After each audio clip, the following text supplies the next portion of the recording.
DESIblitz.com. कितने साल के हो? 17। इन लोगों ने जबरदस्ती रखा है यहाँ पे। हम लोग तुम जैसी लड़कियों की हेल्प करते हैं यहाँ से निकलने में। My initial thoughts were, will my mother allow me to do the film? Because it's not an easy film, you know, when you read the scenes.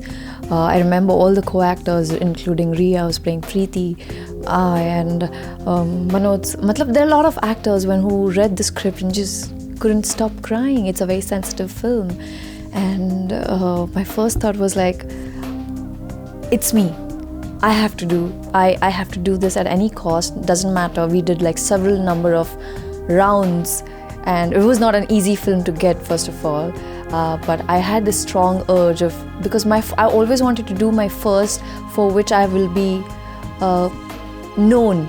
You know, I don't want to be seen. But there are a lot of actresses who do films which releases in the theater. People not enjoy, and they just forget about this. But I wanted to do this film because this is the kind of film which might reach people's heart, and I want to win them.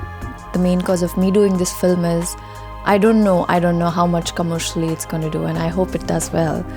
But all I care is, after watching this film, if one girl has been saved, that's a big achievement for us, for the entire team. Tabrez has been working on this film since last 13 years, and I want him to, I don't want all of this hard work to go in drain. So, like, what extent did you know, like, how much were you aware of in terms of sex trafficking? So, before I got this film, I didn't really bother. I mean, I kept reading in the newspaper that girls have been trafficked. But if you see, because of this film, I started researching, and I researched. The first thing that I came up and got to know was 270 girls every day in India gets trafficked. That's crazy. 16, 17-year-old girls have two children. Those children who are 3 years old, 4 years old, they know everything about sex.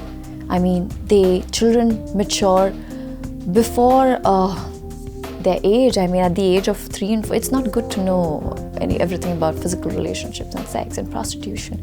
It's terrible. The way women are treated, the way women in the red light area are treated, it's crazy, it's bizarre. The money that they get, it's less than £1. And they're addicted to drugs. Then sometimes it so happens that they have their clients and they raise their bed, they elevate it, so they perform, they have their client on the bed while the child and the husband sleeps below the bed. We reached out to girls, prostitutes. We went to their places, and we actually saw the way they live. It's literally like a block, like one unit where they have everything: a bathroom, a kitchen, a bed, and a mini TV. They have so many debts. All I want to know, I want to tell the message of this film is that just reach out, just be, you need to be aware, and you just need to make a girl feel that she is worthy. Imagine just you walking on the streets and you just reach out to a girl and say, hey, are you okay? Because you need to be happy, and you deserve that, you're worthy. These 3 statements is going to make that girl stay. And the girls just need to be, confident, raise their voice in case if anything is wrong happening to them.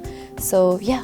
What was it like working with people like Tabrez, Noorani, Manoj, how was that experience? Can you explain that a bit to me? I remember mentioning this to Tabrez, so that it's okay, even if you don't cast me as Sonia, have me as your spot or your assistant director, or I'll do costumes, or I'll just be there. I will be like an invisible person on sets, because Mr. Rasul Pukoti, who's won the Academy Award for Slumdog, it's amazing to work with him. You don't have to dub again. The film, it is so natural. When after dubbing the film goes, the scene doesn't come out that great.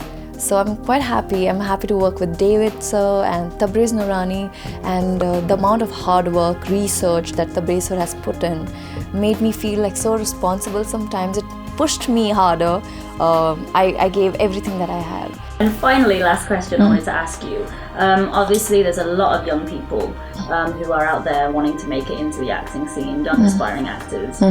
What advice would you give to them on how to remain grounded and stay focused in terms of their career and goals? Yeah, so I want to say don't give up, because there are few actors who get their due when they're 5 years old, and there are few actors who get their due when they're 65 years old. So don't give up. You don't know what project. See, before Love Sonia, I did so many projects. I did a television show, Kumkum Bhagya, but I did 2 more television shows before that, but people didn't know. I was thinking, I was like, dude, what's wrong with me? Why am I not getting famous? But what is important for you is to remain calm, not get used to that stardom. See, because I work with Hrithik Roshan. If you see that man, he's supposed to act like, I'm the star, but he doesn't. He's very humble and he's so grounded. And I was thinking, if that man doesn't have attitude, or he's so humble the way he talks to people, it's quite amazing. I mean, I'm no one. So I better be, in fact, even when I was working with Demi, there was a scene where I was feeling cold, and she made sure that she got her pashmina shawl from her trailer, and she made me wear that, and she kept wiping my tears. I mean, all these small gestures, it makes me feel like I said, power of observation. So when you observe an actor, a big actor, you feel like being like them, and they're very inspiring. So just be grounded, just be humble, because you never know what's going to happen next.